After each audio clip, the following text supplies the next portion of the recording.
State bank of ইন্ডিয়ার টানা ৫ দিন বন্ধ থাকার সম্ভাবনা নিয়ে আজকের এই চটজলদি আপডেটে আপনাদের স্বাগত। সাপ্তাহিক ছুটি, উৎসব আর কর্মী ধর্মঘট সব মিলিয়ে ব্যাংক টানা ৫ দিন বন্ধ থাকতে পারে, যার ফলে এটিএমে নগদ টাকার তীব্র হাহাকার দেখা দিতে পারে। তাই এই ব্যাপারটা আপনাদের এখনই জানা দরকার।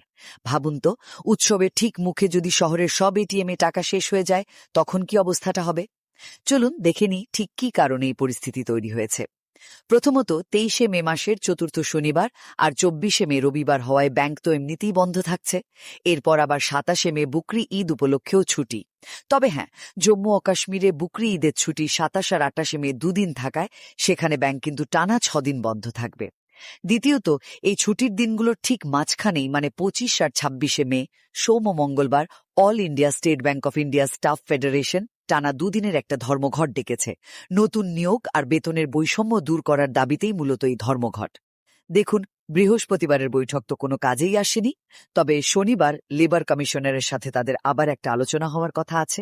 অবশেষে শনিবারের এই আলোচনা যদি ব্যর্থ হয়, তাহলে দেশজুড়ে টানা ৫ দিন ব্যাংক তো বন্ধ থাকবেই, আর বোঝাই যাচ্ছে এর ফলে এটিএমগুলোতেও টাকা ফুরিয়ে যাওয়ার প্রবল একটা সম্ভাবনা রয়েছে। ব্যাপারটা অনেকটা পারফেক্ট স্টর্মের মতো, তাই না? যেখানে ছুটি, উৎসব আর ধর্মঘট একসাথে মিলে সাধারণ মানুষের জন্য এক বড় সমস্যা সৃষ্টি করতে চলেছে। তাই শনিবারের বৈঠকে ধর্মঘট প্রত্যাহার না হলে গ্রাহকদের চরম ভোগান্তি নিশ্চিত। ফলে কোনো ঝুঁকি না নিয়ে আজই আপনার ব্যাংকের সব জরুরি কাজ ছটপট মিটিয়ে ফেলুন।